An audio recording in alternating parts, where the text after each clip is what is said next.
Hello and welcome to the newest park series on this channel, Kings Ocean, a park I will be building through time from 1977 when this park would have canonically opened to present day.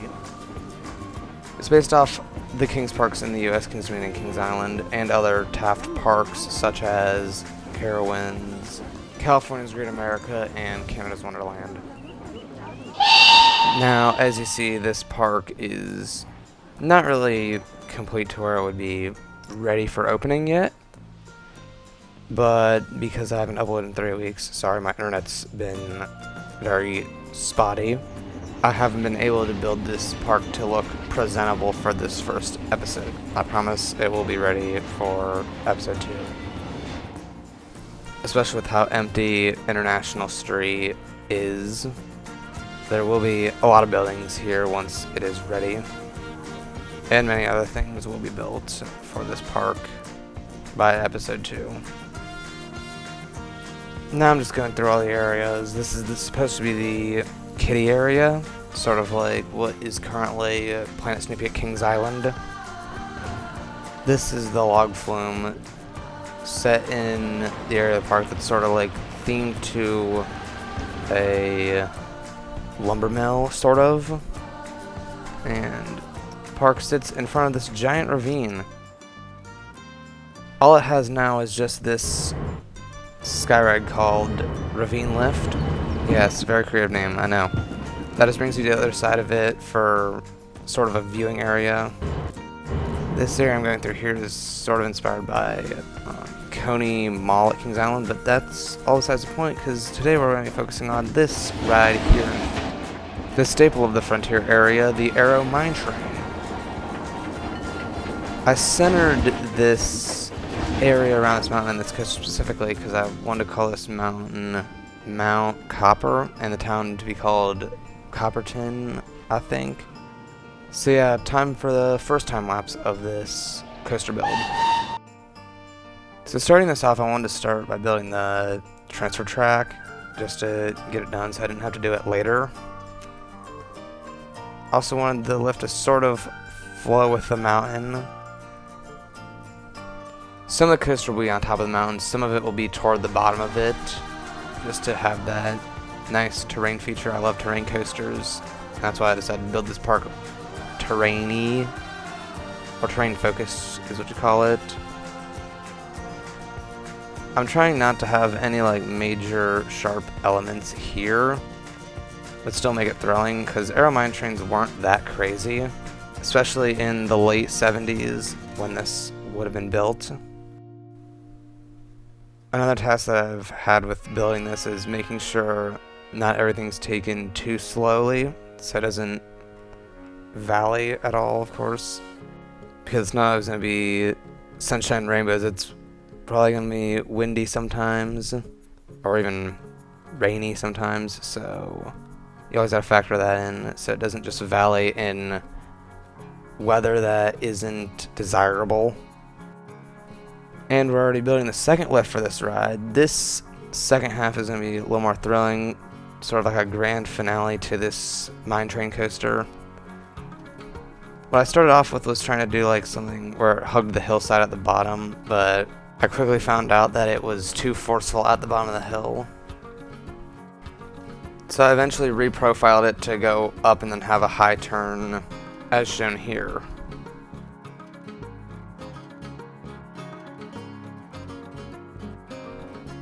I think if I remember correctly, I was taking it too fast, so I made it a little bit taller. And now we're on to building the brake run as well. Because the brake run pretty much backs up right into a hill, I have to have sort of a slight downward curve into the brake run.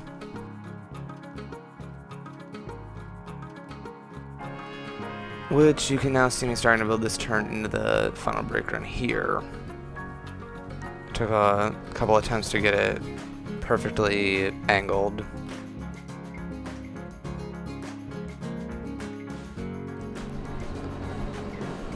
Since the time lapse, I've painted it and did custom supporting for it. This is actually the second custom supporting I've done for it. I originally tried to do a hybrid coaster with wood, but it didn't look how I wanted it to, so I decided to go full steel structure with the Planet Coaster 2 lattice supports on the higher parts of the ride. I painted it orange because the ride would be called a Mount Copper Mine Ride, and just it would be fitting if the track sort of looked like copper, even if it was made out of steel. Now onto the second time lapse. This is where I'm building the station and maintenance shed for this ride. I modeled the station after a mining shack, and I didn't want to go too elaborate with this because usually mining shacks are really run down. This would probably be better than most mine shacks out there.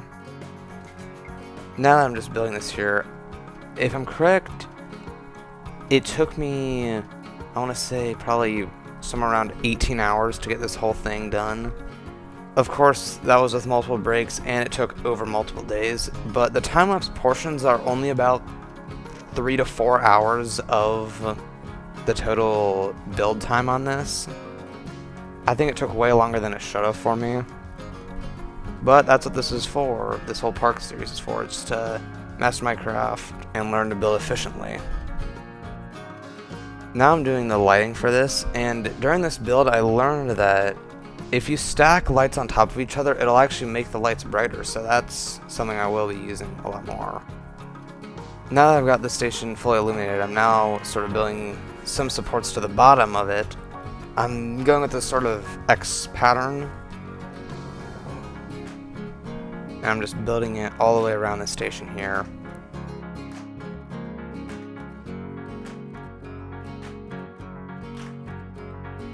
Now onto the maintenance shed of this ride. I initially thought of building 2 tracks in this maintenance shed, but I then decided to make it just 1 track that both trains can use just at different times, because there's still a storage track there.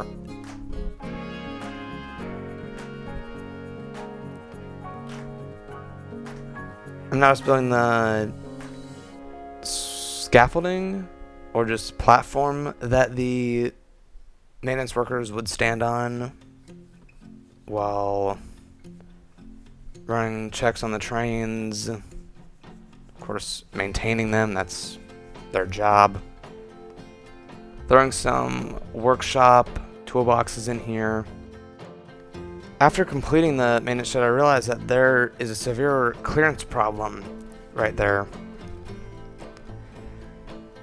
So I thought of many things what I could do, and eventually I landed on just putting mesh, or I guess rope, to block the workers from falling out, but to make sure no passenger gets injured due to low clearance. And I'm lighting this place up, building sort of an underfloor, or a first level to this, under all the track. And now onto the queue.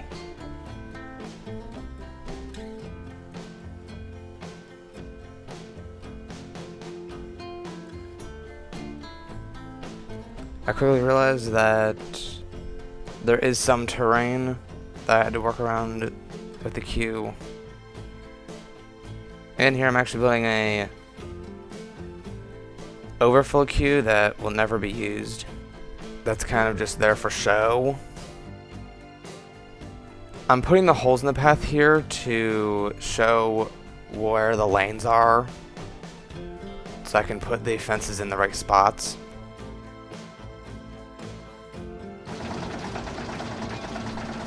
And here's the completed product after more off-screen working.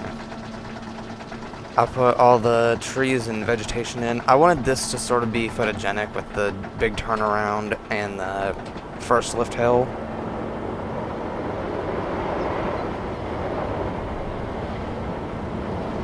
As you can see, this train coming off the second lift now, going into this big turn here.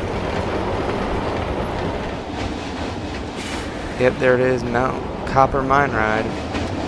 And the train's back there as well. I just sat and recorded. I did the custom Custom fencing for the queue.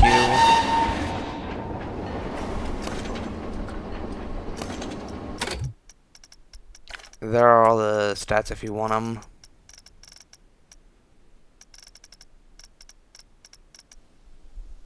And actually on the back of this it says serving Mount Cobber since 1977.